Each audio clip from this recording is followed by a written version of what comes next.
Welcome to Turning Journey Maps into Better Products, Stakeholder Alignment, Trust, and Customer Experience. Thank you for joining us today. My name is Jen Sweet, and I'll be assisting with today's webinar. We hope you get a lot of value out of this session and enjoy the content, whether you're watching this live or on demand. Today's host is Nilufer Erdebil, who is the founder and CEO of Spring2 Innovation. She is also a TEDx Ottawa speaker and the author of the international best-selling book, Future-Proofing by Design. She has dedicated her career to helping organizations achieve remarkable achievements through design thinking principles. And joining Nilufer today, we have a great guest speaker. Sarah Catherine Gauthier is a product manager at Costco Wholesale Canada. Sarah Catherine brings more than 20 years of experience in retail, customer service, training, and product management. Throughout her career, she has been passionate about helping people learn, grow, and achieve their goals. After progressing through roles at organizations including Black's Photography, Henry's, and Costco, she transitioned into training and later product management, where she spent the past 4 years focused on improving experiences for users and stakeholders. Known her for her curiosity, collaborative approach, and commitment to continuous improvement, Sarah Catherine excels at building trust relationships and turning insights into meaningful solutions. Outside of work, she is also a PADI Master Scuba Diver trainer, helping others safely discover the underwater world. With that, I hope you enjoyed today's webinar and I'm excited to pass it over to Nilufer and Sarah Catherine. Thank you so much, Jen. Really excited about today's session and super excited, Sarah Catherine, that you can join us. Thanks for having me. I'm so excited about this one. We met just a few months ago, and it was right before you were going to do another talk, and I started hearing about what you were going to present, and I thought this is perfect for our audience and aligns so well with what we do, because normally we do a lot around deeper clarity and helping organizations understand what their challenges are, and that's a lot from a design thinking perspective, and journey mapping is a huge component of design thinking, especially in the empathize phase. For some of our audience, it's all over the place, from public sector to private sector, roles in policy, project management, sometimes business owners as well. And so before we get started, Sarah, do you mind if I do a quick poll for our audience? Not at all. Let's do it.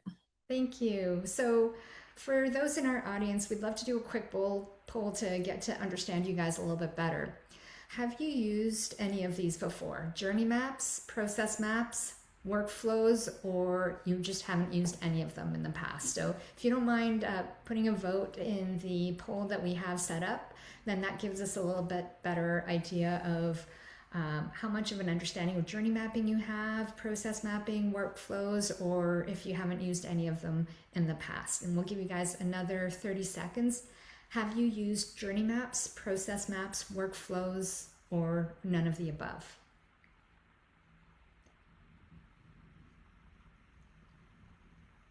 All right, I think give it 5 more seconds for anybody else that wants to vote. Which of the following have you used? Journey maps, process maps, workflows, or none of the above? So I'm going to end the poll. And so most folks have used journey mapping before. Some have done process mapping, and some have done workflows, and a few, about 10%, haven't done any of the above. So I'm just going to share the results with everybody so you can take a look. And I did see in the chats as well, Nilufer, a lot of people are saying all of the above. We forgot to include Good. that on yes, we did. Thank you. Yeah. Oh my God, I love seeing that many all of the aboves. Yeah, me too. Oh, that's fantastic. Okay, that's going to come into our conversation. And now, do we have a second poll question that we can ask, Jen? Yes. Do you know the difference between all of these? A yes or a no? And that's going to help guide our conversation. So do you know the differences between journey maps, process maps, workflows? Give you 2 more seconds on that one. Okay, and I'm going to end the poll. And it's actually 50-50. So that's really interesting. So 48% yes, 53% no. So we're going to get into all of that. I am super happy to have you here, Sarah, to have these conversations, especially from someone that's a very solid practitioner in this area. And I'm actually really curious to understand and have the audience better understand things from your perspective, especially around journey mapping. So if you don't mind maybe telling us a little bit about yourself, your work, and the organization that you're with, that'll help kickstart our conversation. Yeah, absolutely. So, Sarah Catherine, and I have worked for Costco for 15 years now. But most of that career was on the purchasing side of things or operations, and kind of got into training and then landed in a product manager desk and had no idea what a product manager even was. And that was actually 4 years ago today. It's my anniversary. Congrats. And so getting into product management in my role, I actually work on all of the systems and tools that are being developed for our internal purchasing employees. So none of what I'm working on faces the general public, but everything I work on impacts what the general public sees from Costco or buys from Costco in some way. So if you're a Costco member, I'm happy that I've been able to help you in some small way. But if you're not, feel free to chat me on LinkedIn and I'll tell you why I think you should be. I love that. Thank you. Yeah. Um, I am a Costco member, and we're getting comments in here saying that Costco is my favorite store. I would say I frequent it quite a bit, especially with big eaters in my home. And people are naming off their favorite topics as well. I find people are I so get that a lot. passionate. I get that a lot. Yeah, yeah, it's so funny. And it's nice that it's an organization that you get so many positive comments about too. And I talk about it from the parking to uh, what's in stock and the large quantities of food as well too. But you're like living and breathing it all the time. And so you're a product manager, and I know you're going to talk a little bit more about what you do as a product manager. But can you also tell us a little bit more about, because of the fact that Costco is a retail store, what the impact is of having busy times for shoppers impacting your work, and maybe some of the manufacturing from other countries and the holidays in those countries impacting your work? Yeah, absolutely. I mean, so as I mentioned, I work on everything for the internal purchasing employees. And, may or may not surprise some of you to hear that they're planning what you might be buying 6 months to a year and sometimes even 18 months in advance. And all of this is very carefully orchestrated around known events and sometimes unexpected ones like COVID, for example, where we all got a little rattled out of our routines.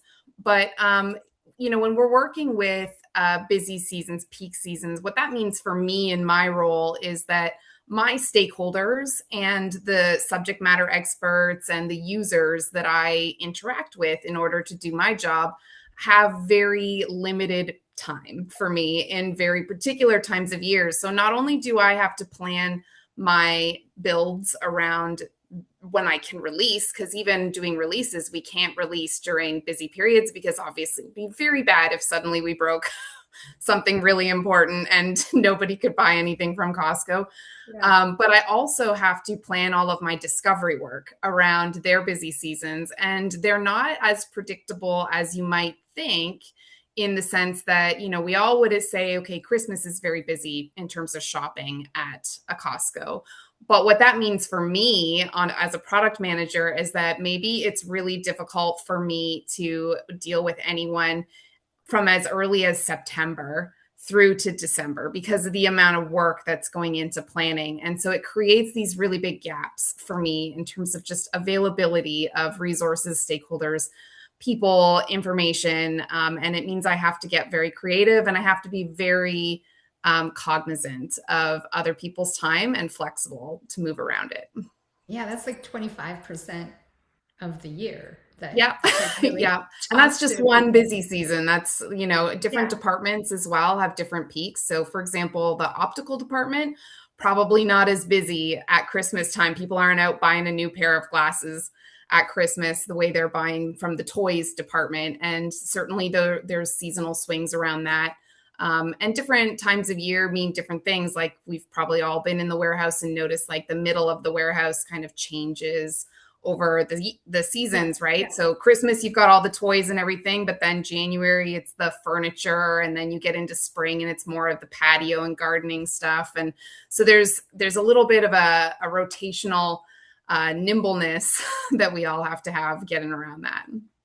Yeah, and for those, actually, each organization thinks of product management slightly differently. So, could you tell a little bit about what your role is as a product manager, and maybe also talk a little bit about the clients that you're working with and the systems that you work with too? Yeah, absolutely. So when people ask me to describe my role, it's funny, I work in IT, but I don't really think of myself as an IT person because I came out of the business, and that's who I ultimately represent. So I would describe my role as being a bit more of a translator. The buying folks and the IT folks, they both speak English, but when they use certain words, they Yeah. mean very different things. And there's a certain assumption being made about like what something means. And so my role is really to help ensure that the message is actually translating in both directions. So like the IT folks genuinely understand the problem they're trying to solve for, but also so that my stakeholders and the business side of things really understand what some of the limitations are, why I can't sometimes give them exactly what they're asking for, why I might offer them something else instead. In terms of the systems that I work on, it's actually a wide variety. One of the things that I would say is maybe not super well known, but not exactly a secret either, is Costco still relies pretty heavily on a green screen for a lot of our operational tasks, specifically around product ordering, our purchase order cutting, those POs for our business and all of that. So we're in the process of trying to modernize that. And certainly there are lots of other systems that we use to make sure that everything runs smoothly and so that we are still able to host like a website and all of these kinds of things that are more modern than a green screen. It really means that I do a wide variety of things, from purchasing solutions to home built solutions to just keeping the lights on a system that's already decades old. So I really get a wide variety of experience in my role. Yeah, and I think a lot of people can relate. A lot of people are working on new systems, but even more, I think, are keeping the lights on older systems, and they're probably also wondering, well, what can be done from a better understanding the customers to how do you do journey mapping with not just new systems, but existing systems that you're just trying to keep the lights out on. And so maybe, yeah, you can tell us a little bit about how you work within the organization with people, and how do you use journey maps, and maybe also tell us a little bit more about the impact that journey maps have within the organization. Yeah. So usually requests are coming to us directly from our users, from the business, and they know who we are. They literally know where to find me in the building. So, it is perhaps a bit more of a personal experience than a lot of product managers would have with their user base.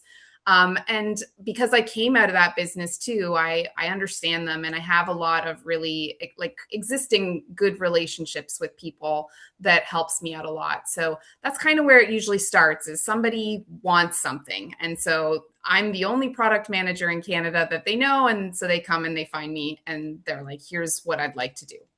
Wonderful. What's an example But of we don't something take it they at would? face value, right? This is where journey mapping comes in. So people Yes. come in and they want to know, like, oh, this is what I want to do. And a lot of times they come to me with a solution, not a problem. So first I try to suss out what the actual problem is. And then once I've kind of confirmed, like, okay, I understand and I see what the problem is, now let's get into journey mapping. Let's understand what the current process is so that we can try and figure out where the roadblocks are that are inhibiting us from being able to achieve whatever this new goal is. What I like about journey mapping as opposed to workflows are great and they're important. And you need to have that workflow or that process map that says, okay, like first I do this step. And then if I encounter an error, then I go over here. And if something goes right, then I go to the next step. And then you've got this really complicated looking snakes and ladders style document of what's going on in your organization. And that's really helpful and necessary to understand where all those connection points are. But what I find really is lacking in that I like the journey mapping for is understanding the customer's experience or the user's experience. We can look at that chart and say, okay, everything works. It works. It gets the job done. Great. That doesn't help me understand why there's still a problem, right? And so that's where the journey map really helps to pinpoint, okay, what is the exact spot where there's some sort of pain point being experienced? And then when you look at that in combination with the workflow and you understand that feeling of, I really like this step because it does this really well, but this step over here is the bane of my existence. And I dread it every time it happens, trying to understand, okay, well, what do you like over here? And can I apply that over here to this thing that's a problem? Can I also look in the back end systematically? Are there ways to maybe eliminate it altogether? And so it's the two together that really make it, the visibility towards a solution helpful. And what I find really valuable with a journey map as well is a lot of my stakeholders are executives. They're people who are very high level in the company. It has been a long time since they've been the boots on the ground who actually did the work, who did the task that needs to be done to help them achieve whatever organizational goal they're trying to help us achieve. And when you show them a workflow, they can understand the steps that their people are taking, but it still doesn't really convey to them like what their people are feeling or experiencing or why their people might disagree with them about where the problem lies, because their involvement in every step is much more limited. They're usually coming in towards the very end and they're like, well, they just give me this thing and I approve it. And so I think everything's fine, but they grumble. So I'm here to say, like, can you fix it?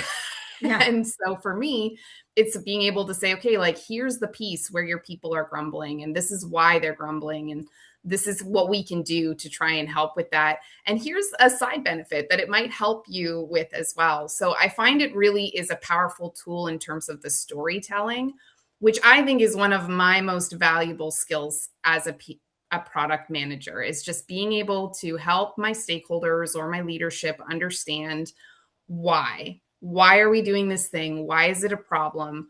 Why will this fix it?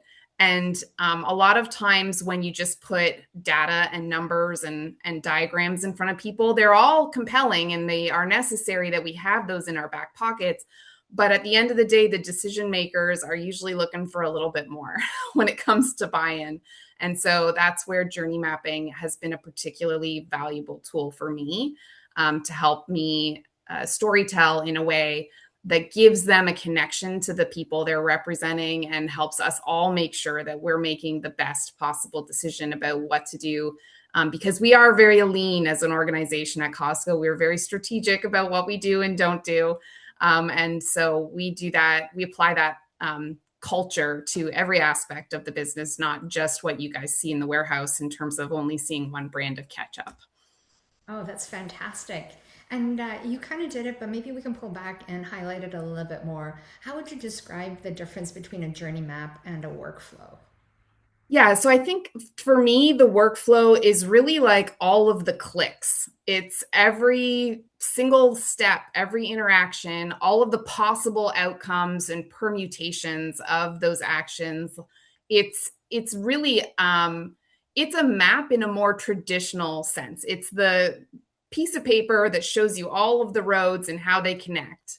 The journey map is more the route. It shows you the path they're currently taking and maybe helps you identify where you might want to take a different path to get to the same endpoint. So I do think they're both maps, But I think that one of them is more about just like, here's all of the possible things that are happening, all the routes, all of the directions, all of the people or places that are involved. And the other one is a much more narrow view of the driver behind the wheel and like, what do they want to see along the way and where do they want to stop and what, or do they want to skip, as the case may be, and really like how that's the route planning that we're looking at as opposed to the big picture of the whole map. And you also touched a little bit earlier too, in terms of journey maps can also have the emotions that people are having. What are the challenges? What's working well? Yeah, that's the biggest difference I find between them is the emotional aspect. I think it's really easy to think of everything as data and numbers, and I do appreciate a good data set, don't get me wrong.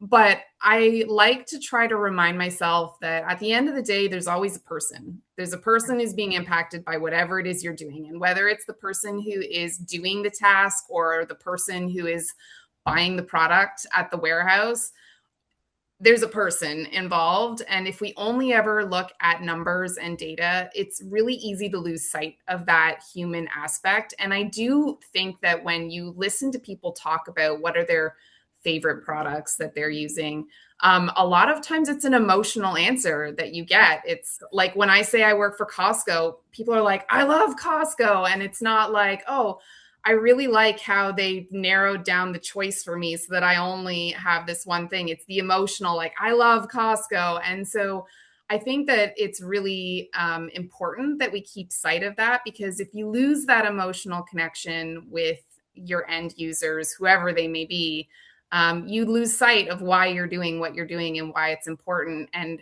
you also make it harder for yourself to connect with them. And I think that as a product manager, like I spend a lot of my time putting myself in other people's shoes. And so that emotional aspect is a really critical piece of the puzzle. If I'm not doing it, I'm probably missing something really valuable. I love that. The way that I like to describe the difference between process mapping and journey mapping is, even though there might be one process, each different type of end user or different type of customer has a different experience with that same process along the way. And so, Absolutely. yeah. And And we keep talking about journey maps like it's one journey map. It's not. We have yeah, the map, like the workflow is the map, the big map. But then we've got multiple drivers on the road and they are all yeah, taking different paths, or maybe they're taking turns driving and it's a carpool or yeah, whatever yeah. that looks like. And each journey map should be generally representative of one of your personas, one individual. Although sometimes you can do a journey map that is like representative of the whole and have a line for like which person is the driver for that particular step. But at the end of the day, it's meant to be a little bit more personal about that one persona and understanding their journey. And so that's why you will often end up with multiple persona or journey maps, because you have multiple personas, even though you only have one workflow. Yeah. And that's something that I think is, again, really speaks to that storytelling of like how things are different from different people's perspectives. And maybe this one persona is asking for this improvement, but it's not actually their process that needs to be improved in order for the whole of the experience to be improved. And journey maps really help you figure that out. How do you keep track of all the journey maps? Is there, like, do you have a system? Is there a repository? I mean, we try to group them by product as much as we can. And certainly that in our systems, like there are often multiple systems that are part of one workflow and consequently one journey map. But usually you're going in with something in particular you want to know or learn. And so, it can get quite difficult to organize them. I like to treat them like living documents. And a lot of times what we'll do is in Figma, we'll have like the first journey map, which is like the original process that we started with. But rather than, having 18 versions of it, we might have like different layers, or like, so that we've always got that original kind of version we can go back to, but they're all connected. I see the question about showing you an example. Sadly, I can't share Costco property and show you one. There are lots of journey mapping examples available online and templates. And honestly, a lot of them start very simplistically. They look like spreadsheets. And that's how I usually start, is in a spreadsheet to document, because it's really easy to just kind of like visually represent that step in each column, and then what is the actions they're taking and the emotional aspect, and then like the pain points or opportunities they're listing.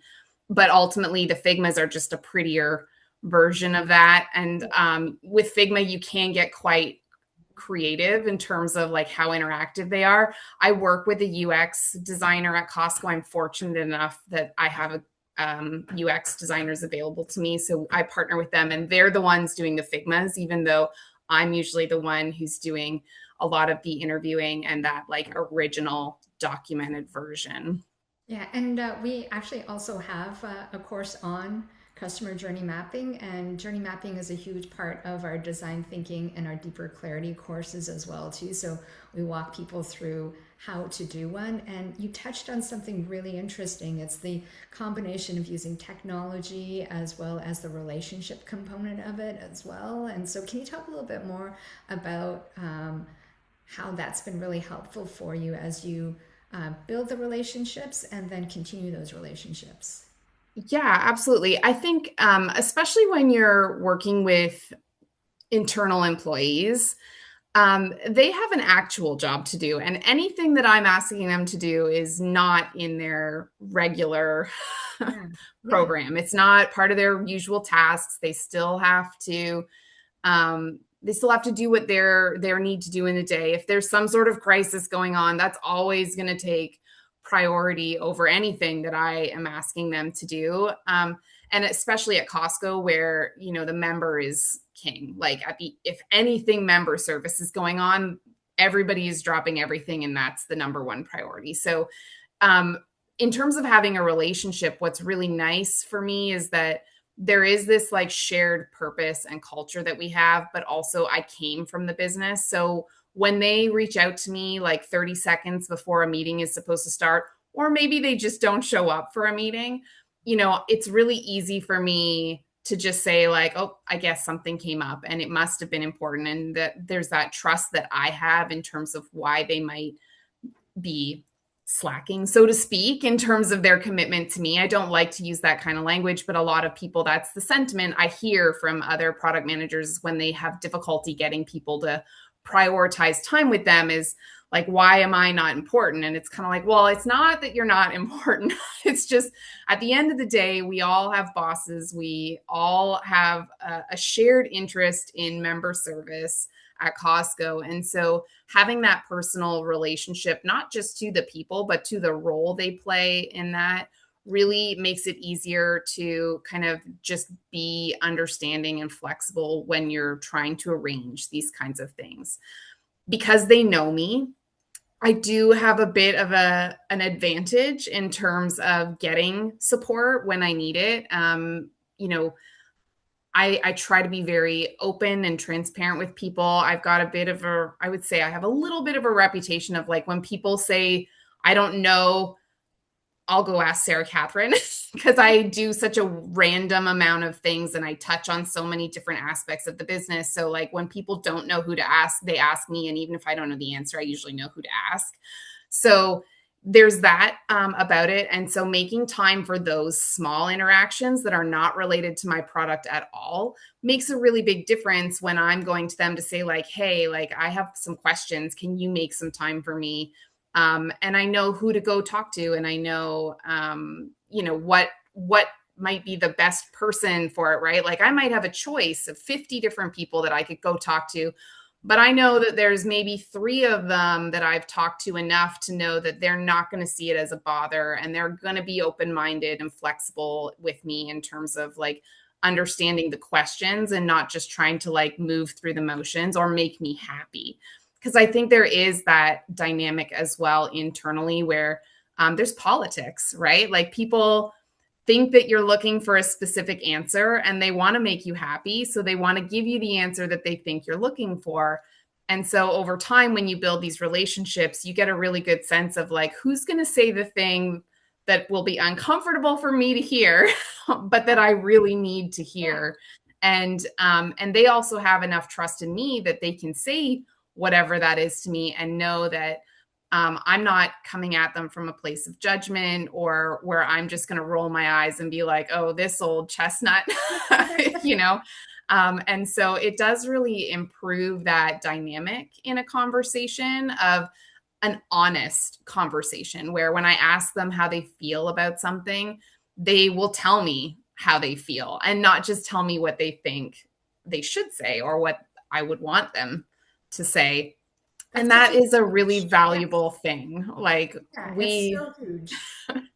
Yeah. And I love it. I love that aspect of it too. I'm very much about the honesty and hasn't always been my best career advancement tool in my arsenal, but it's a great one in product management because I think that there's a real vulnerability when people are asking for help. People don't want to admit they need help. They don't like change, but I don't think it's really about change. It's that they don't want to say they don't know how to do something. They don't want to not feel comfortable. And so I want them to feel comfortable saying those kinds of things to me and know that I'm here to help. And I think that you lose that if you don't have a direct connection to your users. When they are strangers to you or when you haven't built up a little bit of a relationship and trust with them and you're not sure if they're giving you the honest answer or the one you think you want to hear. And so sometimes when we're early in those relationships, we have to get a little more creative to make sure we're hearing the truth. One example I would give is when I ask people like how they feel about something and they'll say, oh, it's really easy. And I'm thinking to myself, like, oh, I've interviewed like a dozen people and there's been quite a few who have not shared that sentiment, but I don't want to call them a liar, right? Like it's not a good relationship moment. So what I'll try to do is think of another way to phrase the question that maybe makes them think about it differently. So I'll say, well, do you think it's easy because you do it frequently? Or do you think it's easy because it's genuinely intuitive? And make them think about why they think it's easy. Another thing that I like to do if I'm still feeling a little like, there's more here, I want to understand this better, is I like to ask people, like when they think something is easy, I like to ask them if it's easy to teach. If you have a new person joining your team or if you needed somebody's help, could you just hand this to them? And would they be able to pick it up and run with it? Or do you need to spend a significant amount of time hand-holding and getting them through it and making sure they really, truly get it? And when they're like, oh, you know what, you're right. It's really hard to teach, or I hate teaching this. Or it's just like, oh man, this is the most complicated thing. And it's so hard to describe to someone else. And it's kind of like, okay, so then even though I've marked that they said it was easy, because they find it easy, I also have the note of like, okay, well, there's the dependency on tribal knowledge here. Like it's easy for people who have experience. It's not easy for people who are brand new. And we should always be trying to aim for the brand new person, because if somebody has a lot of tenure and experience and we just make it easier for them, it's still easy. But if we have a new person and we can turn something difficult easy, then that's a big win for them. So either way, it's a win. So I always try to aim for that audience. And, sadly, as a product manager, most of the people who I get referred to deal with are people with a lot of experience. And so for better or for worse, I get that tenured voice very loudly ringing in my ear when I get feedback. But it's really important to also make sure that you're accounting for the people who maybe you aren't interviewing who don't share that same experience or come from that same background. And even though they might be the same persona, there is a learning curve to consider. And especially when we're thinking about adoption rates, like when you're building for an audience that has to purchase something, adoption rates are really critical. But when you're building internally, you're just going to tell them to use it. Adoption rate isn't really a valuable metric, but you also the next time you need to release something and you're looking for help, if they hated the last thing you gave them, it's going to be a lot harder for you. So, while we don't necessarily worry about adoption rates as a metric, we should worry about adoption from that emotional element of learning something new and going with that flow. So I like to try to come at it from that perspective of like, even when I get a comment where it's like, oh, I love this, or it's really easy, like, that's great, but let's understand why. Why do you feel that way? And so the emotional element is important, but you need to have the trust there as well to be able to dig in and challenge people to think about their answers and cut through the politics. I love that, challenging people and doing it in a kind way that gets them to think differently. And you also touched on something really interesting too, is that people have to use some of the stuff that we put out there. But I find people find ways of pushing back and slowing the adoption down, or just downright resisting it. A, if they haven't felt like they've been part of the process, and B, if it's not really working for them. Yeah, and it's true. Like, I saw a question pop up in the chat too, like, how do you deal with resistance? Honestly, I don't have like a magic solution for you. I think it's different every time. I'm fortunate in an organization as large as Costco that we do have some change management experts within our organization. And so I do lean on them. And we do also have an internal training team. And so my role as a product manager is to make sure that they not just understand how something new works and communicate that on my behalf, but also that they understand the value and that they're able to communicate value, remove roadblocks, understand what that resistance is. For me, I try to make sure that I'm aware of and understanding the resistance long before I roll something out. I want to know what it is that I'm potentially going to step in when I'm heading outside for the day with this brand new product. I want to make sure that I know where they're coming from, so that when we go live, we're not just plopping something in their lap and saying like, here you go, you're welcome. It's really being able to say like, not just here's the new thing you have to use because of X. It's here's why you want to use the new thing more than you want to use whatever the old thing is, or the homegrown solution, or the workaround that you've managed to come up with. And I did see a chat. The journey map does absolutely help with that. When you're talking to those people in that more marketing type role, like again, like I'm trying to relate it to companies outside of internal users too, right? Like if it's the marketing person versus the internal trainers or rollout folks, communicators, whoever that person is, making sure that they have the tools to connect with their audience about why they should want to use this new thing, even if it's not optional.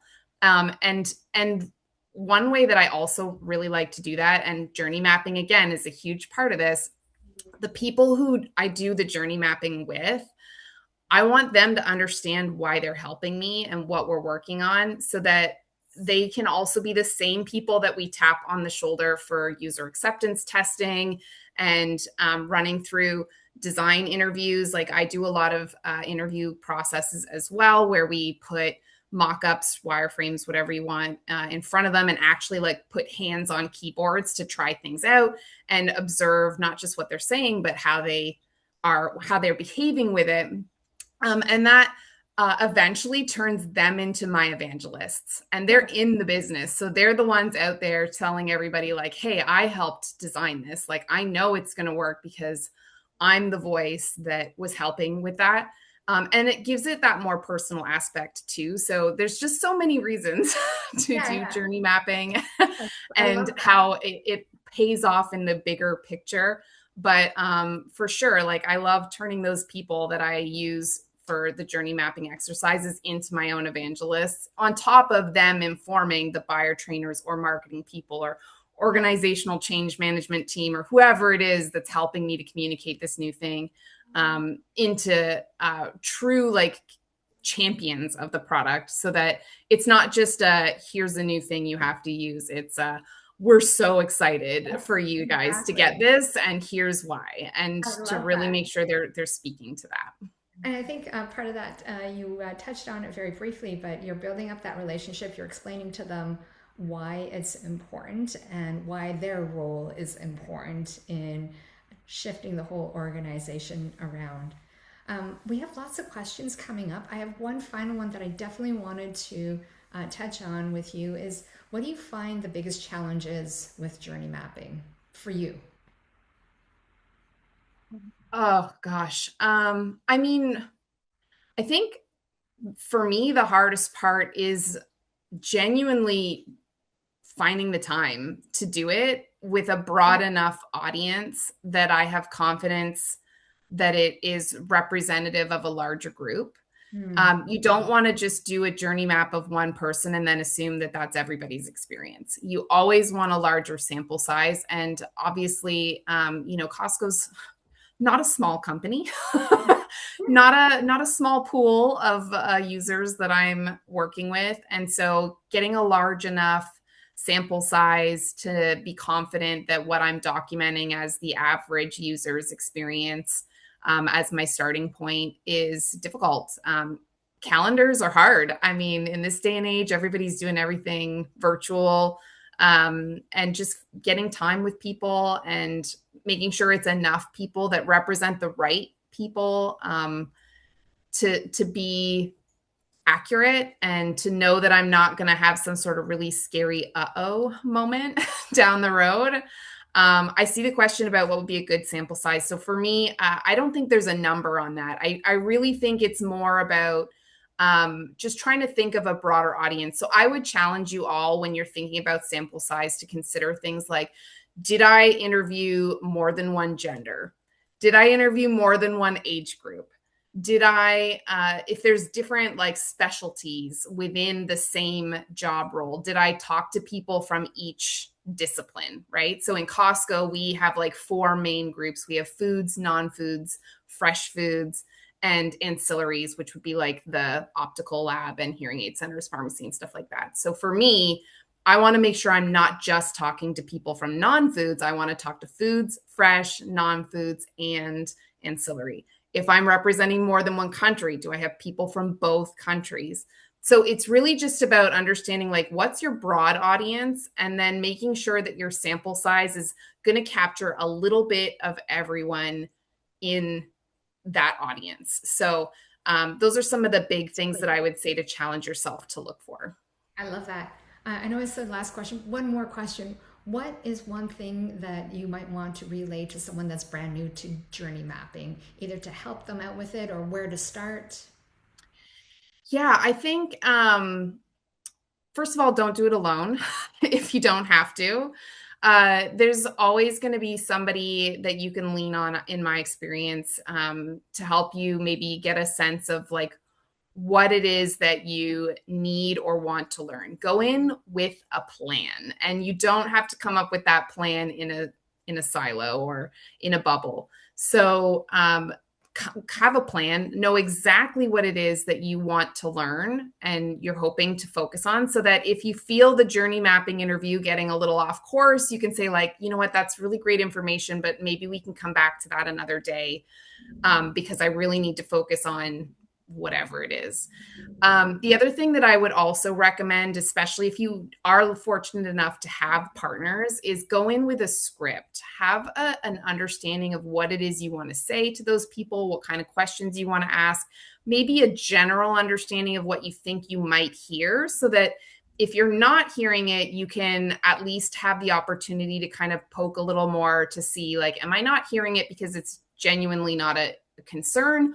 Or am I not hearing it just because the way I phrased a question didn't bring it to mind for somebody? So go in prepared, know what you want to learn, have maybe more than one way of kind of asking the same questions, to make sure that if you feel like you're just missing the mark, and it's a bit intuition, like I know I'm being it's a little bit art, it's a little bit science, Yeah.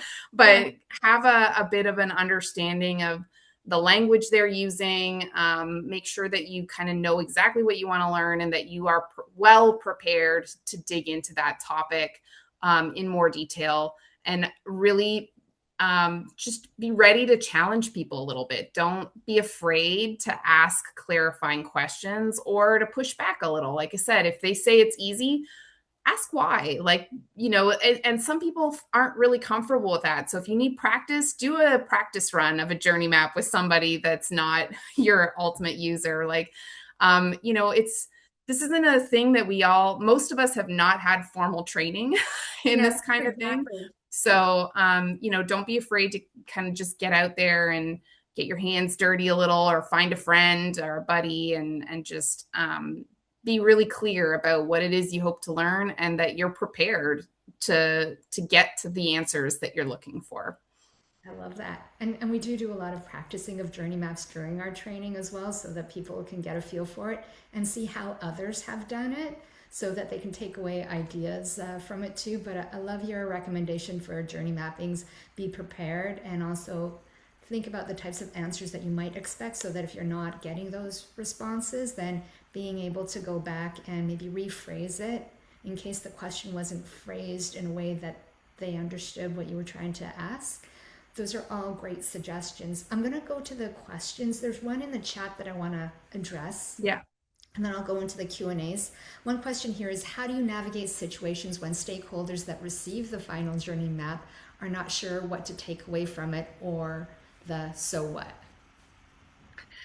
Yeah, I mean, I think it's ultimately my job is to help them understand what they're taking away from it, regardless of which stakeholder we're talking about too. I want to be clear, like the journey map isn't just for the stakeholder who signs the checks.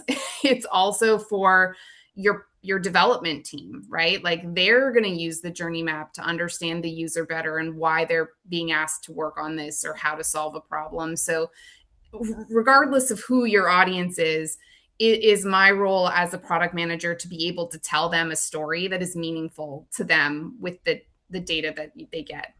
In terms of the so what question, you're going to run up against people who don't agree. No, you could show them all the data in the world, all of the journey maps. You could have somebody literally sitting in front of them telling them, I do this and it's so painful and I need a solution for this, but they're ultimately not going to agree.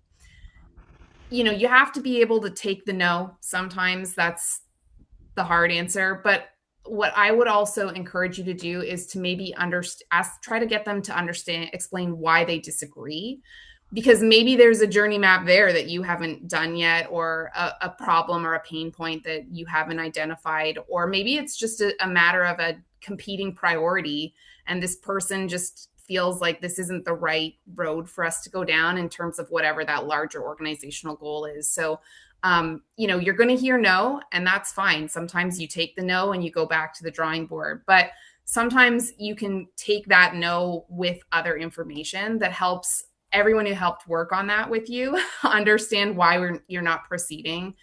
And if it's a matter of something like you really believe in, fight a little harder, do more research, whatever, find more data, ask them what it would take them to change their view on it, like figuring out what that obstacle is and seeing if there's a way you can broach it if you really truly believe it's the one right path.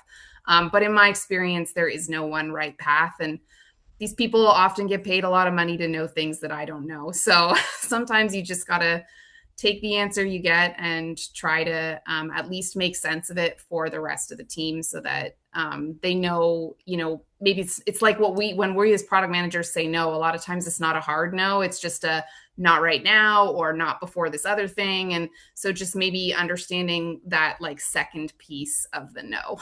Yeah. And it's interesting, in our earlier conversations, one thing that you said stood out to me.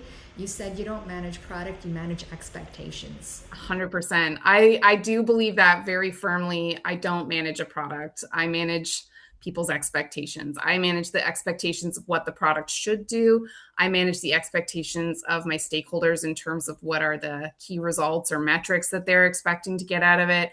I manage the pod's expectations by helping them understand what they're working on and why, and giving them enough information and vision to execute for me. So I I don't feel a great abundance of control as a product manager. I hear a lot of other people in similar roles like project managers or product owners thinking like, oh, I'd love to be a product manager because then I get to make all the decisions. And I'm like, I don't really feel like I make decisions. I make recommendations. But, my stakeholders and my users tell me what they want. My development team tells me what they can do. And my job is really just trying to find that middle ground of like, what's the compromise that makes the most people happy and ultimately helps us achieve whatever the outcome is that we're aiming for. So, alignment over approval any day. Yeah, I love that. Alignment over approval. We have a couple more questions I want to get through. One question here is on how do you create personas. We don't have time for that in this one. But again, we have training around design thinking and around journey mapping that also has the persona development component in it. Or if you want, you can message us directly and we can help you out. One question I want to get to is, this one says, I've noticed that business analysts and IT teams often gravitate towards process maps because they focus on workflows, systems, and requirements. How have others bridged the gap between process mapping and journey mapping and help technical stakeholders understand the value of incorporating user experience and empathy into analysis? No problem. I love this question. I have a suggestion. And I think that this is something that I've done with great effect. And I would encourage everyone to try it. Bring your analyst or your developer into the journey mapping room with you. On my current development team, doing some journey mapping exercises, they were feeling a little disconnected from the end user. And that's very normal and understandable. So I was like, you know what? I don't want to overwhelm the person we're interviewing, but I've got to do a handful of these interviews so everybody can join me for one.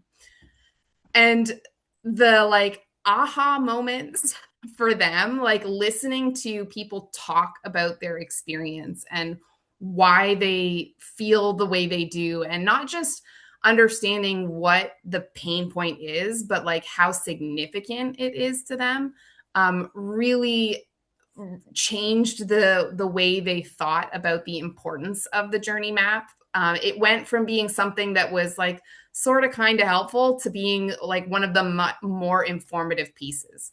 The workflow map is now more about the architecture in our team, and the journey map is more about the outcome or the experience that we want to create for our users.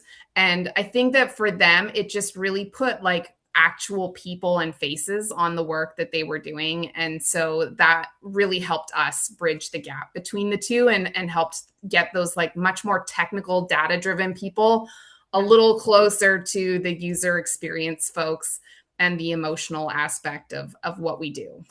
I love it. Same thing happened to me, like personally. This is how I got into design thinking, as being an engineer, process person. One of our partners actually brought in clients and had us watch the clients use the products that we had created. And so we got firsthand knowledge and insights into what they were thinking, and it shifted everything. And it made me fall in love with design thinking, with journey mapping, customer journey maps, and I haven't gone back since. And so I love that. Thank you. We have many more questions, but we don't have time left. I want to say thank you so much, Sarah Catherine, for coming in and chatting with us. Your answers have been amazing. There's a lot of engagement, and I think people want to learn more. If you do want to learn more about design thinking, we have our one-day course coming up in September. We also have a 5-day certification where we really get into it, and you practice even more so that you're ready for when you're actually interacting with your clients with how to do it, and also how to prepare for it, and how to make it as smooth as possible. And then for organizations that want to get up and start initiatives, how do you get aligned? And a lot around leading with customer focus. And again, as Jen mentioned earlier, we have a lot of material on our YouTube channel. I have a TED Talk on design thinking in complex environments. And we also have self-led courses. So if you're interested in that, feel free to check out our website or to reach out to me or Spring2 Innovation on LinkedIn. Thank you again, Sarah. Catherine, this was so good.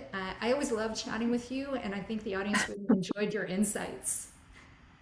I really appreciate the invite, and I hope everyone found it at least a little bit helpful or useful or gave them a different way of thinking about things. But yeah, it was great for me, and hopefully we'll have more opportunities to chat in the future. I would love that too. Thank you so much. And to everybody, have a great afternoon, and we'll see you next month.